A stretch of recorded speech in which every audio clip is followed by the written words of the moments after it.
Good evening po guys. Kumusta kayong lahat kan guys? Share ko lang guys doon sa sa mga kababayan natin na magnanais magiging vlogger at saka content creator. O di nung din guys, yung nagsimula silang nagba-vlog tapos nag-content creator pero tumigil kasi wala daw views. So ganito yan guys. Pag halimbawa magsimula ka dito na mag content creator o di kaya mag vlogger, hindi kasi ganun kadali na yung marami kaagad yung views mo. Siguro may unang upload mo may pailan-ilan na manonood, tapos kasunod mong upload mas taas yung unang video mo na na-upload, mas maraming nanonood kaysa pangalawang video. Tapos yung pangatlo, konti lang din doon sa nag-una. So dahil yun guys, hindi ka pa ganong kilala, tsaka wala ka pang follower. So ang paggawa ng magpapalo sa'yo guys, ang diskarte mo muna dyan, halimbawa wala ka pang follower, mga ilan pa yung friends mo sa Facebook, halimbawa mga 50 pa lang. Ang gagawin mo guys, mag-add friend ka. Add friend, tapos friend request. Pag maraming mag-accept sa'yo, yung nag-accept sa'yo, mga friends mo, magiging kwintada na rin yun sa magiging follower mo. Kasi si Facebook naman, habang nag-upload ka ng pang reels, o di kaya yung pang longer video, alam na ni Facebook yan na mag content creator ka. So i-recommenda ka ngayon ni Facebook na mag-add friend at saka mag-friend request ka. Hanggang sa makaabot ka na ng 5,000 ka friend sa Facebook mo, i-stop na ni ni Facebook. So ang gagawin ni Facebook ngayon, i-recommenda na naman niya noon sa yung mag-follow ka doon sa ibang mga content creator. Tapos may dyan, may grupo na Meta Group. So galing din yun sa Facebook. So ang gagawin natin doon, mag-follow tayo doon sa mga kapwa content creator. Kasi yung nandoon na, puro mga vlogger at saka content creator yung grupo na yon. Ngayon ang gagawin natin doon, habang tayo ay nagpa-follow, mag-message tayo doon sa, halimbawa ako Daniel, tapos ang kasunod ko doon yung vlogger na si Edwin Morilla. So doon sa pangalan na Edwin Morilla, may nakasulat doon na follow. So pindutin ko yung follow, magiging following na yon, tapos may message doon sa baba yung reply. Sabihin ko naman doon sa kanya na follow me back. So ito naman si Morilla, makatanggap ng ng notification galing doon sa Facebook na nag-comment ako doon sa niya, sa section niya. Ngayon, i-follow back niya na naman ako. So doon guys, dumarami na yung mo, magiging follower mo. Tapos kung marami ka ng follower, may tendency nga marami ang manonood sa iyo. Pero ito naman si Facebook, halimbawa maganda yung maganda yung video mo na i-upload, kahit hindi yun follower, ipapakita niya doon sa hindi mo follower. Hindi mo follower. So halimbawa ang follower mo 5,000, pero ang nanood lang sa mo, mga 1,000 lang yung nanood. So mayroon pang 4,000 na hindi nanood. So dahil hindi man sila naka-online ng mga panahon na yon. So dahil maganda yung video mo, ipapakita ni Facebook yun doon sa hindi mo follower.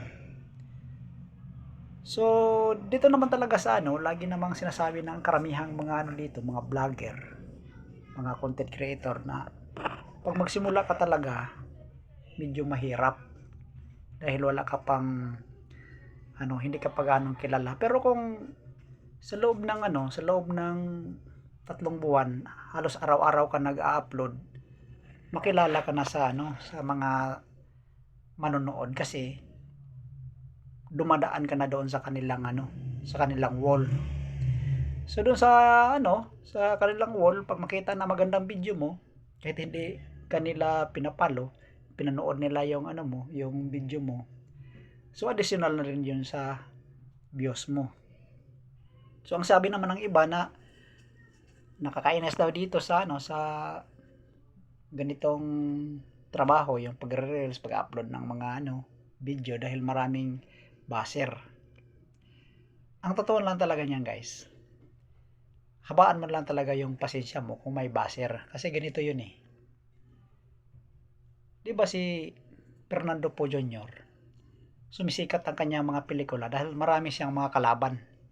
Kapag ang pelikula na maraming kalaban, maraming manunood. So kaya natalo man ni Fernando Po yung mga kalaban, so laging patok siya sa takilya pag mayroon siyang mga pelikula. Ganon din dito sa pag-upload mo ng ng video sa Facebook, ma-reels mo yan o long form video sa feed. Kung marami kang baser, maraming makahatak ka ng mga follower galing doon sa galing doon sa manonood sa iyo. Kasi ganito ang diskarte sa iba, guys, para dumadami yung mga follower niya. Kung minsan yung iba nagyayabang dito sa pag-upload. Yung kagaya ni Batang Bright, lagi niyang sinasabi mayaman siya, gwapo siya. Ngayon yung manonood, parang nakainis, ang pangit naman nito, bakit magkasasabi ng ganun? Tapos lahat daw ng mga dalaga nagkagusto sa kanya, dinidma lang din niya. So yun, nakahatak siya ngayon ng mga viewers. Maraming maraming nag-react, maraming nag-bash. Pero marami naman ding sa kanya, umaayuda sa kanya. So sa bandang huli, inamin lang din niya na ang totoo talaga niyan, diskarte ko lang yun na sabihin ko ng ganito para makahatak ako ng mga views. So kaya kung minsan dito sa sa pagre-reels, kung minsan yung iba mayayabangan ka. Ikaw nga naman ngayon nagko-comment ka dahil naiinis ka doon sa video niya, hindi mo alam additional ka na niya follower. Additional ka na niya na viewer. So ganun lang ang mga diskartehan dito, guys. Pero ang totoo talaga niyan, hindi naman talaga po yan sila mayabang. Talagang nagtatrabaho lang sila nga makahatak ng manonood sa kanilang video. So, ganun lang, guys. Kung halimbawa, pumasok kayo sa ganitong trabaho, ang totoo talaga nito, guys, marami talagang kumikita dito. Kasi trabaho to eh. Habang nagsisimula ka na mag-upload doon sa sa Facebook, parang ka na, parang empleyado ka lang ni Facebook. Kaso may kasi dito, may quota. May kotahan dito. Halimbawa, yung sa 60 minutes views sa sa long form video. Hirap punuin yun, guys. Hirap natin punuin yun ganun kung hindi ka masipag mag-upload din tapos wala kang magagandang video na mag-viral. So sa sa pagtakbo ng panahon na lagi ka talagang makikita ni Facebook na porsigido ka talaga, mamonetize ka ngayon sa add-on reels man o di kaya sa sa long form video yung yung isa pa doon na mga ad na pwede kang kumita ng malaki. Tapos may mga bonuses dito. Ganon din sa YouTube. Sa YouTube, para makilala ka ni YouTube, mag-upload ka ng mag-upload. Ang tanong dyan, paano ka maka-upload doon sa Facebook na mahirap man tayo maggawa ng mga video. So kung halimbawa kagaya ko gardener, nagtatrabaho ako sa garden, ayun doon na lang din ako gumagamit ng ng mga tutorial na pamaraan kung paano ako makagawa ng video. Ganun din dito sa sa Facebook sa long form video. Nga pag tuloy-tuloy na to, mamonetize ako doon sa stream ad. So pag may ma-monetize ka na, tapos yung mga video mo mahaba tapos magaganda, pasukan ka na ngayon ni Facebook ng ad at doon ka na ngayon kikita.